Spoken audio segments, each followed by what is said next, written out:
historically, as a buyer's agent, you might put in a tremendous amount of time. You might show somebody hundreds of properties and they never buy. Right. That's just sunken time, sunken costs. You have zero compensation. There's no agreement for compensation because that wasn't standard practice. This actually solves for that. It does. Welcome back. Episode 8. Ooh, look at us. 8 episodes in of the Realty Talk podcast. I am Paul Hansen. This is Suzanne Cini, the queen of the closing table. We haven't made any progress on nicknames, clearly. But we're open to suggestions. Yeah. I think I have a great story about nicknames. Okay. So, I swam my whole life, and I went to the University of Utah and was swimming there. And our coach would do these, like in our practices, once every couple months you do these things called test sets, where you are racing, and then after they take some blood to test like your lactic acid threshold. Okay. But they set it up like it's an event, like a meet and everything. Yeah. And so he'd have the scoreboard up, and he would be announcing and everything. You're supposed to race really fast. And whoever's the fastest, going into that test set, is going to be in lane 4. And I'm bringing this up and thinking about this and the nickname because the Olympic trials are all happening right now. But I was so proud. This is like midway through my freshman year. And one of the guys that was like my training partner, he went to the Olympic trials like very, very fast. Oh, wow. And I out-edged him a little bit. And so I was the most proud I've ever been going into this Wednesday test set. And my coach, I will not say his name. I actually despise the guy. He was not a nice human. Oh. Came up with the nickname for me. I didn't know it. The whole team knew it. Oh, no. Of Bop, like the Hansons song. Oh. Because my last name is Hansen. Okay. And it was on the scoreboard, and they played the music, and the whole team was laughing, and I'm like super serious, and I'm ready to take in this moment. I'm good. so proud. Oh. And I've never been so angry. I'm like, you gotta be kidding me. You gotta come up with a better nickname than Umbop. That hurts. The worst part is it stuck. So most of the guys on my swim team still call me Umbop. Oh. It's in their phones. Oh, yeah. And that's why you don't like them. That's we have more stories for later. It's a deep cut. Yeah, I can't, as long as my nickname is not Umbop, I'm okay. Okay. All right. Well, I mean, the bar's low. So I feel like I think we can do this. Maybe that should be our intro music. We'll just go the other direction. Next episode for sure. Yeah. So what's new? I mean, I think one of the pieces of feedback we've gotten is that all we ever talk about is business, and we always dive into these market updates. I mean, that's kind of how our lives are. I mean, we kind of catch up on a daily basis, but our catch up is, I mean, we see each other all the time. We talk to each other every day, Yeah. but our catch ups are like, everything's good. Okay, great. Had a nice weekend. Very low key. I mean, we're easy, but we're very focused on work. So. Yeah, I think what the consistent thing in our Monday morning catch ups is, how was your weekend?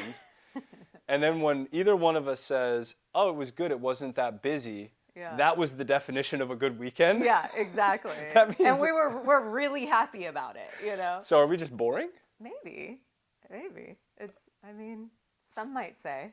Okay, well, let's open it up. What is something interesting that has either happened or that you've done in the last week? Ooh, in the last week. Okay, so last week I actually, I did have a pretty busy work week. So midweek I, sat down to relax, poured myself a glass of wine. I'm on the couch, and I have 2 dogs. So one is a recent rescue. I rescued her towards the end of last year. She was living homeless on Skid Row. Oh, wow. And so brought her into the family. She's a pit bull German Shepherd mix. About a year old, and lots of energy. Yes, lots of energy. I'm giving you these details because she is about 40 pounds. And my other dog is about 50 pounds, but much older. So she's, she's going to be turning 16. So, oh, wow. And she's also a pit bull. And so my little one, Gigi, she's playing with my older dog, and I needed that to calm down because she's older. She needs some time to herself, and Gigi's got a ton of energy. So I did this to myself. So I'm relaxing, sitting on the couch, legs up, call Gigi up onto the couch to remove her from the situation with my other dog. She jumps on top of me instead of on the couch. And thankfully, I did not spill my wine, but she did jump on my knee and pushed it completely out of the socket. And then it stayed out of the socket. So, oh, no. yeah, I happened to be home by myself. So, after a minute of like screaming and realizing that no one was going to come help me, I thankfully had my phone nearby, which I should have thought of, in the beginning, and called 911 and had a group of like 8 responders at the house. Meanwhile, I think 8? it was a solid 8 people in the house. I think the most embarrassing part of this story is like I personally, when I'm at home, I mean, we're not, everyone's wearing something different for their relaxed time. I personally wear like a little dress, as I'm sitting around. So now I have like 8 men around me as I'm in my little PJ dress. With a knee hanging off the side. Oh, no. And yeah, they had to take me to the hospital. And it was eventful. The emergency room. Oh, yep. Went to the emergency room. Have you gotten the bill yet? I have not gotten the bill. I am a little intimidated. Thankfully, I have insurance. But they popped it right in once I got there. And I do have to say, I was in and out in like an hour. So, I mean, that's uncommon. Yeah. But traumatic event. And then Wednesday, because this happened Tuesday, Wednesday came into work. We had lots of meetings, busy day, and back at it. So that is why our catch-ups are usually like, oh, yeah, no, everything's good. Yeah. It's right back to business. So interesting. Yeah. What about you? Anything actually incredibly exciting? No, I mean, we have 2 young kids at home. So we have a 1.5 and a 3.5-year-old daughter.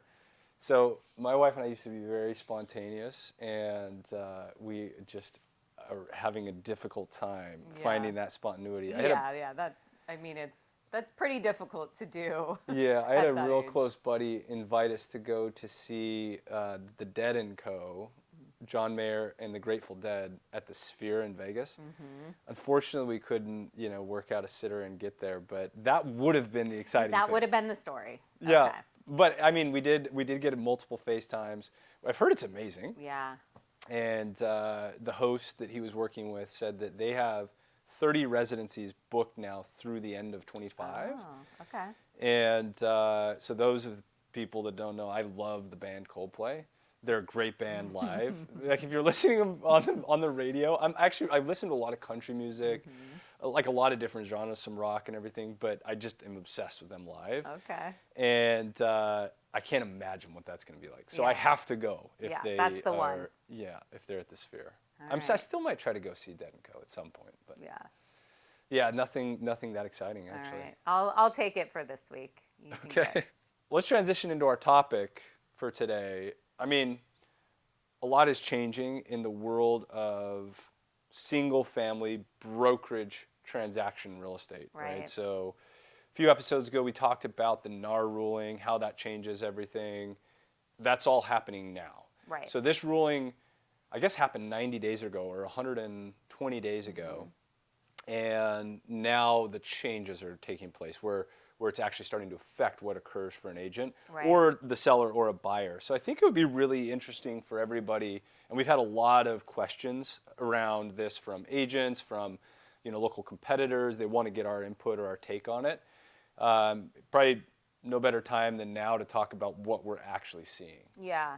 Now it is time, right? So we discussed what do we think is actually going to happen, and now it's happening. And I think CAR, at least as far as California goes, they have released new forms for agents to use that they are now requiring on every transaction. But I think the conversation has been around transparency on commissions. Right. And, I think it's important because we've actually had some agents that thought, this actually seems like there's less transparency on commissions in a way. How is that? Because now the listing agent is not required to disclose what commissions are being offered by the seller. They can offer that,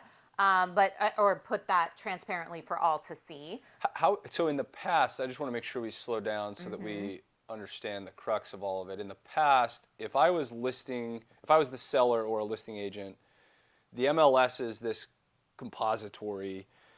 Everyone can see it. Zillow and Redfin, they syndicate the data from the MLS, and then that's what's on their website. Right.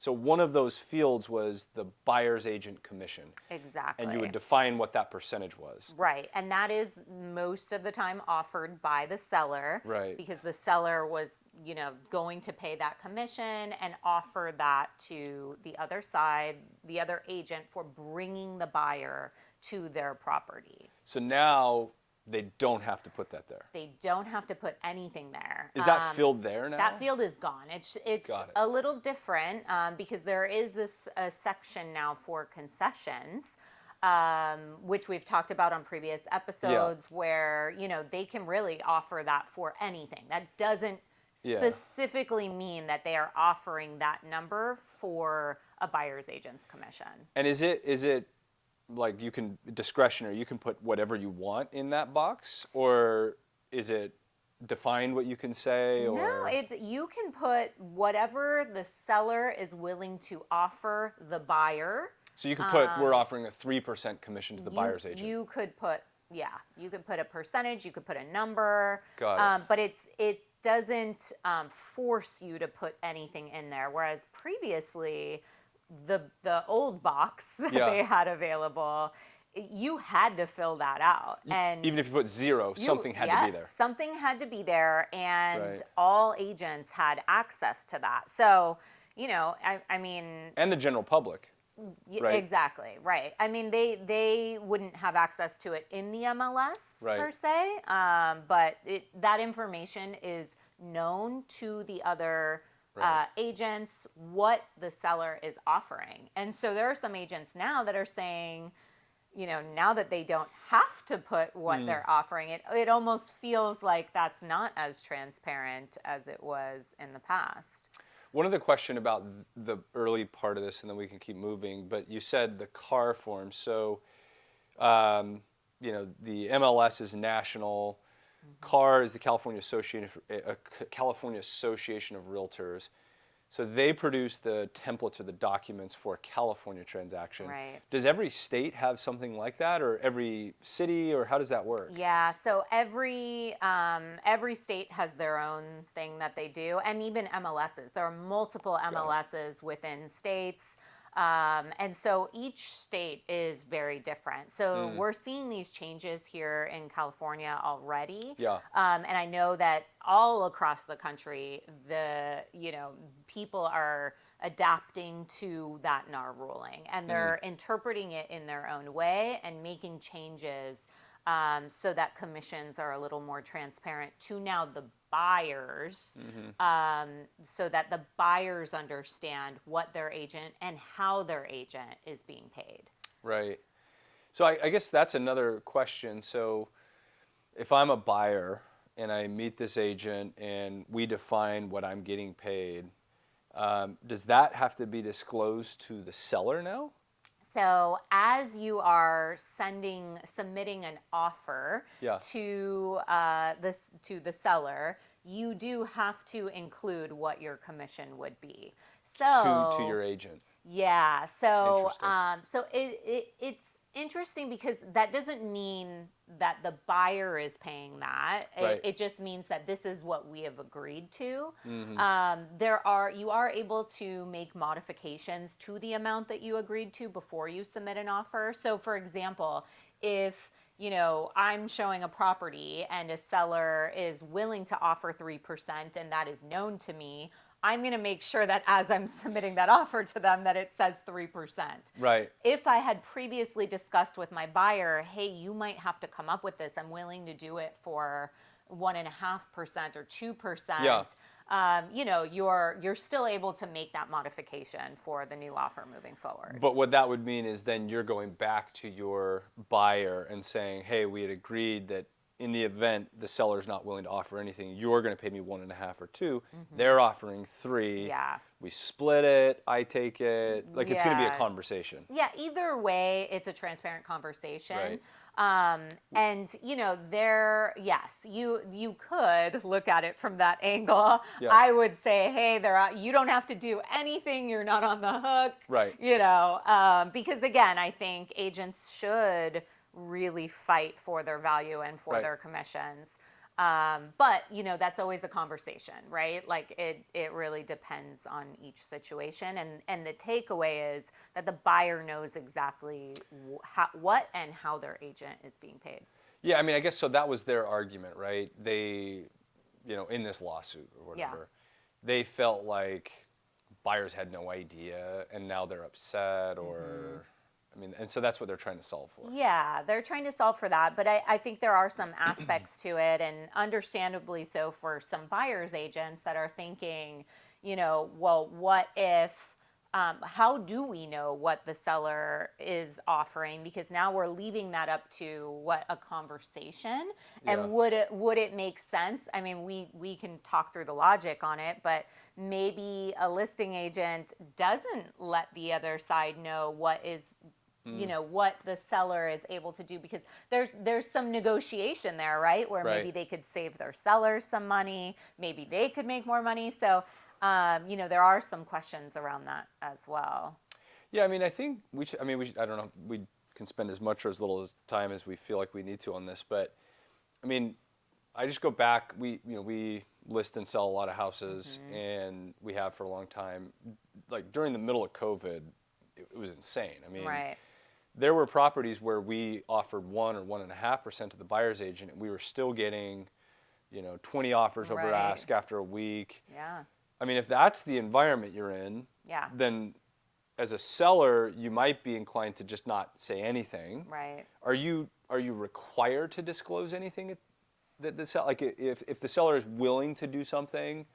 I mean, that's not going to go on paper, I guess, is what we're saying. No. So, that will go on the listing agreement, but they are not no one is required to disclose that anywhere. That's interesting. So I guess that's a really important one to understand. If I'm hiring a buyer's agent to represent me, when I write an offer, I have to disclose what I'm willing to compensate that person. Right.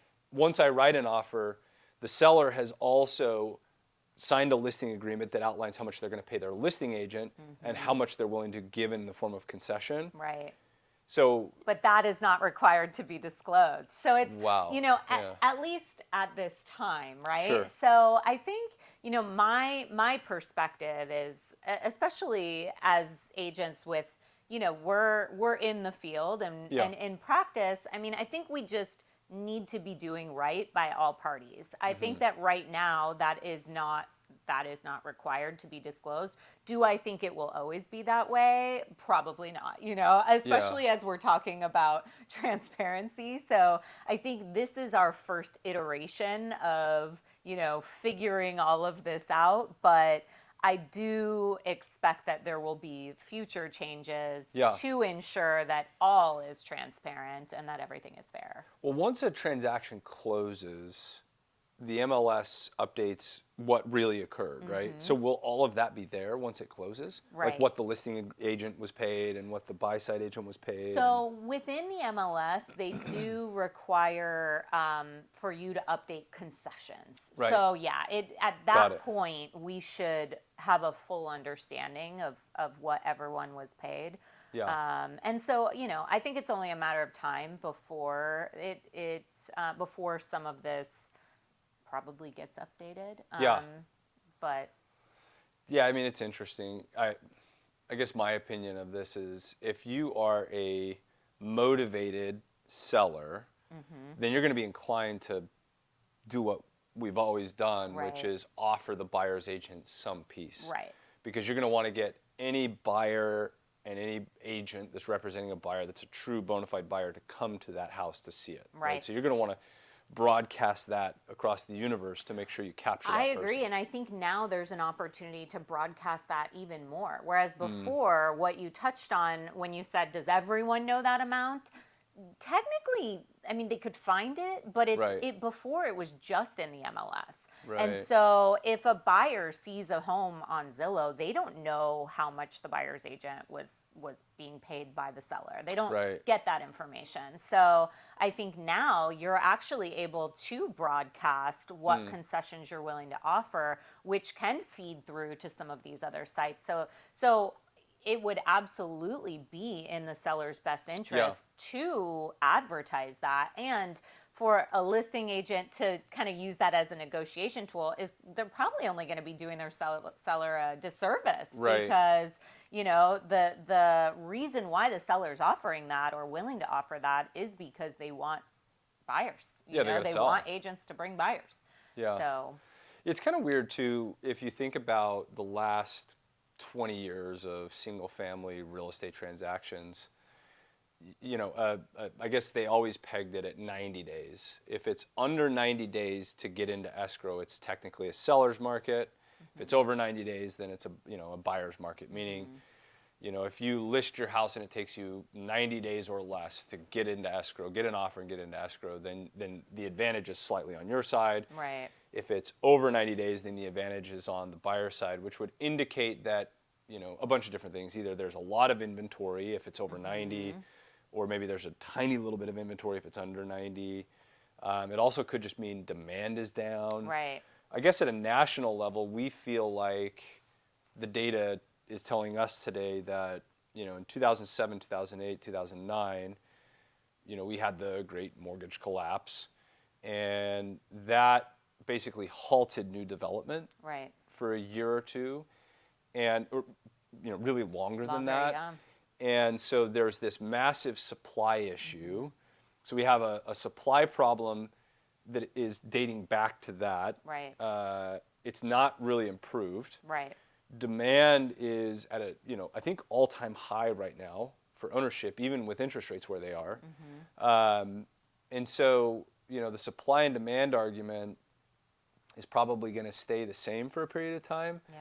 So I wonder, and again, I'm not saying I have a real opinion on these changes, but I mean, I guess I look at it like if you're a motivated seller, this change really isn't impacting your ability to go and sell a house. Right.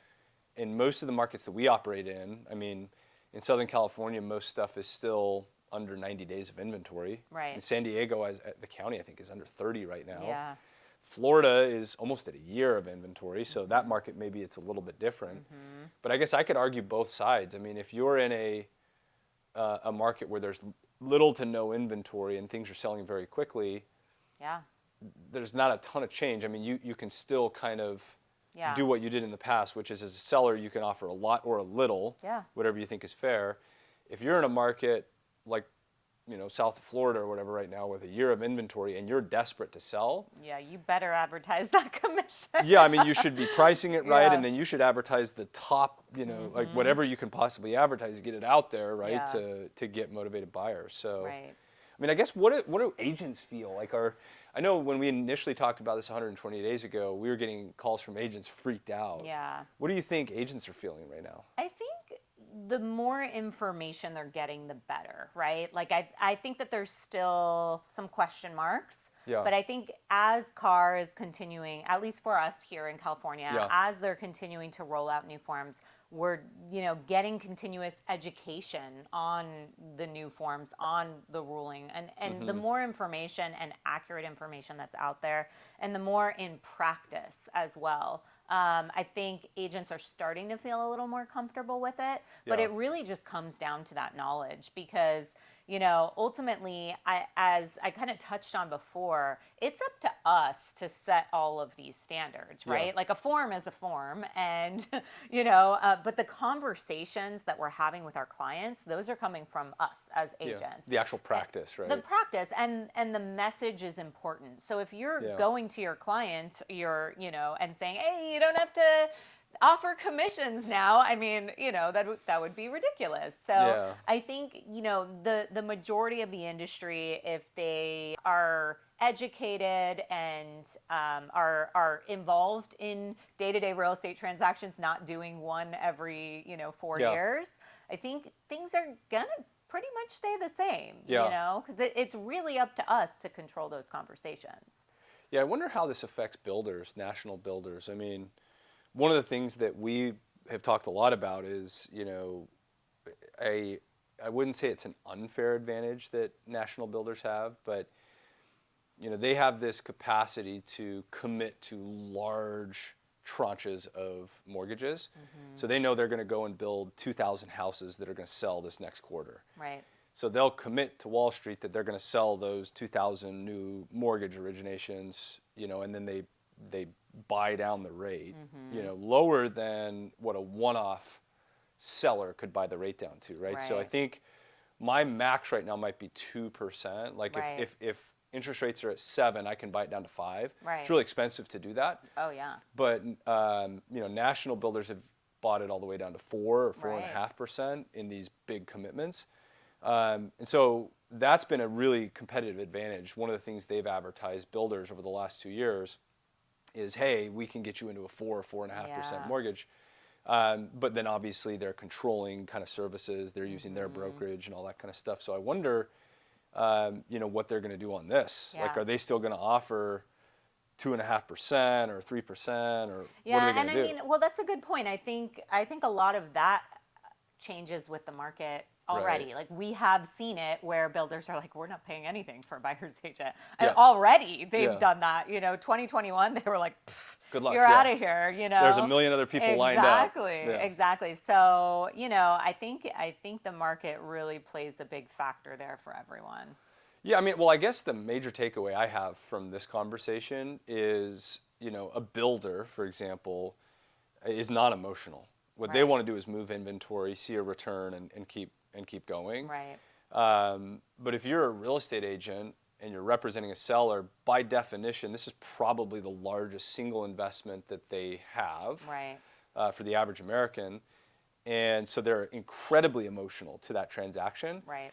So these changes, while they are material, they're probably only material for agents that don't understand the actual practice. Exactly. Right. I mean, it sounds like sellers can do exactly what they've always done, which is offer their listing agent a percentage, and they can offer a buyer's agent a percentage. Right. They can disclose that. Right. I guess the only major material changes, the forms are slightly different. Yep. Where you get that information is slightly different. And then if you are a buyer, you're going to have the conversation of what your agent is getting before you write an offer. Right. So that is the big material change. Right. And for real estate agents, that is great. That is a great conversation to have, you know? Because you're defining what your value is. Exactly. Yeah. And if there is pushback there, I mean, that's a great time to talk about it, to help everyone transparently see why you provide the service that you do and what your actual value is. Yeah. I've heard many times, buyer's agents, shouldn't be paid that much. I mean, we hear it, you know, but ultimately it's about what you bring to the table, and justifying that value. And, I've said it before, I rise to that occasion, and I think every agent should if they are actually providing that value. Yeah, I mean, it's kind of the same in every business. I mean, I'll give you an example. Some people might know, some people may not, but we have, a pest control company, and we have looked at acquiring other pest control companies, and we've seen transactions on market and off market with brokers. Actually, in California, weird thing, it's the same broker's license to trade a business that you need for real estate. Oh, okay. So, and then escrow is handled kind of the same, just through an escrow company. Yeah. And but I mean, so we've seen transactions where we've looked at purchasing a pest control competitor, and the broker is asking for 12% Well, yeah. as the listing broker. Yeah. Right. And we don't, in that transaction, we don't hire a representing broker. Right. I mean, we are kind of, it's on us to go and do the diligence and decide if we're going to do the transaction or not. And so I do hear that argument, and I've probably argued that at times where saying, hey, an agent maybe shouldn't get paid 3% on this transaction. Right. But there are industries where people, investment bankers regularly get paid 8 to 10% of transactions. Right. But I guess the argument is they're going to go and create the value to get that transaction complete. And so, I think full circle, this is a great thing for agents because they're being forced to show what their value is. Right. To a potential buyer or seller of a deal. And I'm a huge believer in, strengthening the industry as a whole. And so for me, I feel like that is what we want out there. We do want to get our value out there because I do feel oftentimes it's like, the real estate agent, there are some negative sentiments there as well at times. So I think the more the message is out there and you are transparently explaining what your value actually is, I think the better for everyone in real estate in general. Yeah, I mean, there's good and bad actors in every industry. Yeah, right? of We've course. seen it across the board. So yeah. I mean, it's a great conversation. I'm glad that we've had some inquiries to talk about this. I feel I don't know if we've created any solutions in this conversation, but I certainly have more clarity around like the mechanics of what happens. Right. Yeah, I mean, what do you think the next 6 and 12 months look like if you were to guess? Yeah, I think, Sorry, I want to interrupt because I think you guessed that there weren't going to be that many changes when the rollout changed 90 days ago, and that's what's happening. Yeah. So you were right. Yeah. And that's so far. and that's honestly how I feel it will go over the next 6 months because, the way I look at it, again, is we are the ones having these conversations. And let's face it, I mean, the top 3% of agents are the ones doing most of the business, and we do know how to have those conversations. So I expect that things won't change a ton as long as we're all carrying the right message, right? So I think the more opportunities for us to talk about things like this, the more education. I ultimately think that our fate is in our own hands. We're steering the conversation in the future. So I don't think that we will see a ton of changes. I think the changes that we will see, a couple extra forms here and there, and a little more transparency into what people are being paid, and I think commitment with agents too. I think that's something we haven't talked much about. We talked a lot about the pay aspect, but these forms that we're requiring buyers to sign now, it is also committing them to that agent. For a duration, right? Yeah. Which is definable. You could say 3 months, 6 months, a year. Right. And in our industry, historically, we have not enforced those types of commitments. At least in California, there are some states and there are some agents that do, but now it's the norm, and so it really gives an agent that opportunity to go to work for that client and feel good knowing that they're gonna get paid.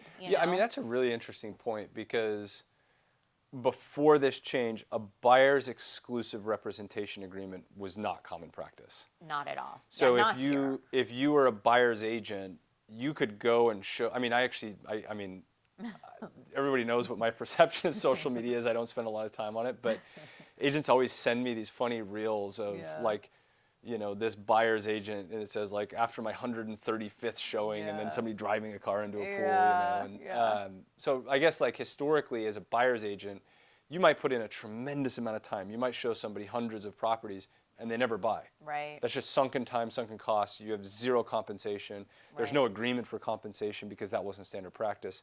This actually solves for that. It does. So if anything, it's around that transparency and it's around that conversation that may have maybe a buyer's agent isn't comfortable necessarily locking someone in because no other buyer's agent is doing that. But now this is this conversation is going to be had right then and there before an offer is submitted. And, when you first meet with the buyer, you have that conversation. And now, I mean, again, I think it gives an agent the opportunity to feel really good and hopefully work harder for their buyer, knowing that they have that secured, that they are actually going to see compensation. We'll see how it We'll changes. see. So you've been right so far.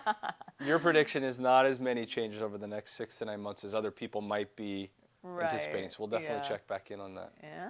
All right. Any other news? Anything else changing in the world of brokerage? Those are the big ones for now. So I think what's great about this is we are on every week, and we will keep everyone informed on all things real estate. Check in with us again next week. I guess that will be episode 9.